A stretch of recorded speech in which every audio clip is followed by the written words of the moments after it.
আসসালামু আলাইকুম, কেমন আছেন সবাই? রানুর দিনকাল দেখার জন্য সবাইকে স্বাগতম। সারাদিন মিস্ত্রি যাওয়ার পর এখন রাত্র হয়ে গেছে, সন্ধ্যা। এখন একটু রান্না করব, যেহেতু সাহেব আসছে। আমি তো যা তা দিয়ে খেয়ে ফেলি, কিন্তু ওদের আমাদের পুকুর থেকে একটা বড় তেলাপিয়া মাছ ধরছে। সেই তেলাপিয়া মাছটা বলে দিছে যে আমার জন্য রেখে দিও। আমি রেখে দিছিলাম। এই দিল আমাদের পুকুরের বড় তেলাপিয়া মাছ। এরকম 2টা তেলাপিয়া পাইছে। আজকে একটা রান্না করব। রাইসেই বাজারে চলে গেছে ছেলেকে নিয়ে। ছেলের কী কী কিনতে হবে না কিনতে হবে ওগুলি বায়না, এটা লাগবে সেটা লাগবে, সেগুলো কিনতে গেছে। এই ফাঁকে আমি একটু রান্না করে ফেলি। আমরা রানবো আজকে মাছটা কষায় কষায়, কারণ আমার হাজব্যান্ড আবার, আমার সাহেব, উনি আবার ভাজা মাছ খেতে চায় না। আমি অবশ্য কিন্তু যদি আমার জন্য রান্না করে আমি মাছটাকে ভেজে ফেলতাম। তা আমার রান্না এক পাশে, চুলা এক পাশে, ফ্রিজ এক পাশে, বেশি কষ্টে আছি যদিও, তারপরেও ভালোই আছে আল্লাহর রহমতে, আলহামদুলিল্লাহ। তা এই পাশে থেকে একটা নিতে হয়, ওই পাশ থেকে একটা নিতে হয়, এরকম করে কাজ করতে হয়। যাক, তবু ভালো লাগে আপনাকে রান্নাবান্না করেই তো খেতে হবেই, না খেয়ে তো আর করা যাবে না। তা আমরা পেঁয়াজটা কষাই ফেলাই, একটু আদা রসুন দিই। আমি আবার সব তরকারিতে আদা রসুন খাই। এটা আগেও বলছি যে আদা রসুন স্বাস্থ্যের জন্য ভালো। সেই জন্য আমার আম্মা বলছে যে সব তরকারিতে আদা রসুন খাবি রানু, কারণ আদা রসুন হার্টের জন্য ভালো।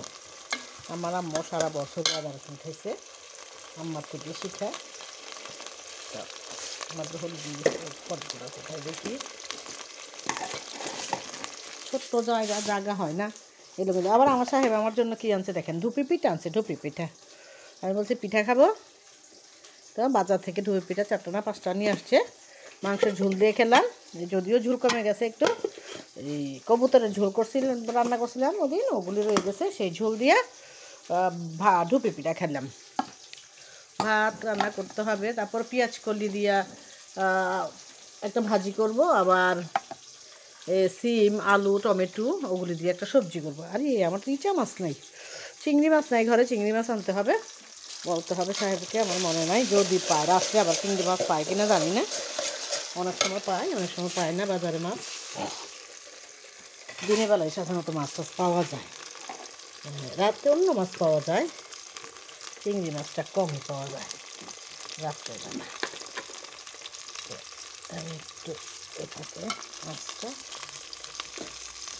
খাবে হয়তো একবেলাই, সকালে আর খেতে পারবে। সকালে খেয়ে যায় না কিছু, সকালে খাবে না, রাত্রে খাবে। এই জন্য একটু কষায় রান্না করি। আমার কিন্তু একটু কষায় ভালো লাগে না, আমি কষায় তরকারি, আমার মাছ গন্ধ গন্ধ লাগে, আমি কষায় খেতে পারি না। বললাম না, এক জায়গায় পানি, আরেক জায়গায় মরিচ, আরেক জায়গায় হলুদ, এক জায়গায়, হ্যাঁ, এক একটা জিনিস এক এক জায়গায়। যদিও তারপরেও রান্না করতে আমার ভালো লাগে সবসময়, বরাবরই। আমি রান্নায় কার্পণ্যতা করি না। এটা আমি ধুইতে খুব অলস, ধোয়ার জন্য আমার কষ্ট হয়, খুবই কষ্ট হয়। আমি ধুইতে পারি না, প্লেট বাটি ওগুলি যাই হোক আমি একেবারে জমায় রাখি। কিন্তু যতই রান্না করতে দিবে আমার মন চায় যে অনেক রান্না করি, অনেক। আমার রান্না করতে মন চায় সারাক্ষণই। আমরা এখন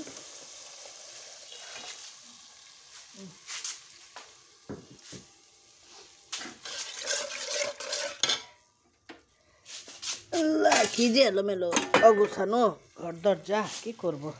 এই যে ঘরের মধ্যে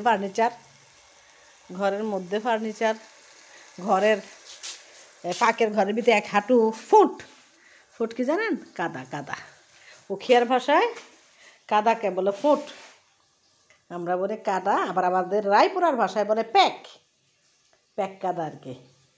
আমরা বলি প্যাক, এই দেশে বলে, উখিয়াতে, কক্সবাজার উখিয়ার মানুষ বলে ফুট, আর আমাদের নরসিংদীর ভাষায় বলে প্যাক।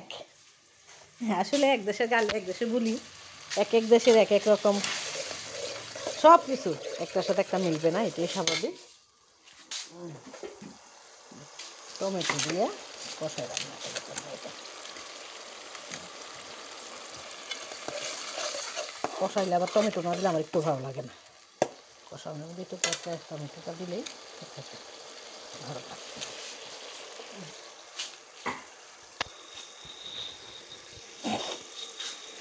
ঠিক আছে, আমরা এদিকে রান্না শুরু করি। সারা রান্না শুরু করছি, অনেকক্ষণ হয়ে যাচ্ছে রান্নাটা। মাছ দিয়ে ফেলবো।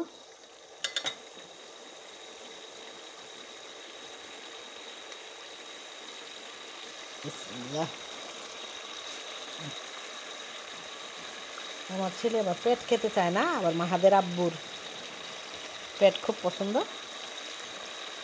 দিলাম। আমার ছেলে আবার লেস খেতে চায়। আমার অয়নের লেস পছন্দ, আমারও লেস পছন্দ। এখন ছেলে মেয়েদের মাথা থেকে 2 টুকরা করছি, বড় বড়, যেহেতু তো বড় মাছটা একা খাওয়া যাবে না, সেগুলো আমার ছেলের জন্য লেস দিচ্ছি, টুকরা দিচ্ছি। বেশি রান্না করবো না, সব কষায় তরকারি বেশি রান্না করলে আমারও তো আবার পরের দিন খেতে ইচ্ছা করে না। আব্বুর মাথার এই টুকরাটা, আমার ছেলের আর এই টুকরা, আমার মাথা আর এই টুকরা, এখন যথেষ্ট।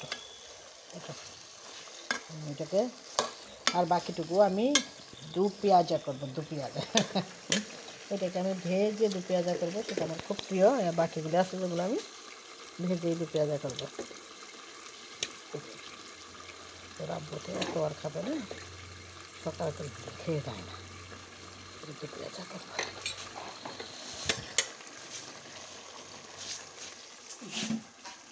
ঠিক আছে, আল্লাহ হাফেজ, ভালো থাকবেন সবাই।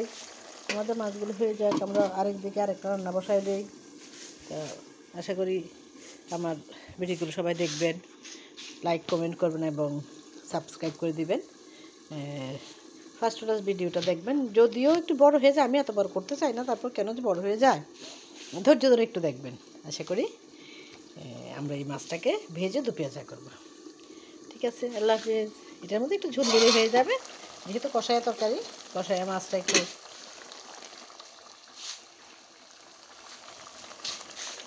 আমার ধরার লসুন পর্যন্ত, লসুনকে বলে কক্সবাজার উখিয়ার ভাষায় কানিফাড়া, ধরার কানিফাড়া পর্যন্ত কোথায় যে চলে গেছে আমি খুঁজেই পাচ্ছি না।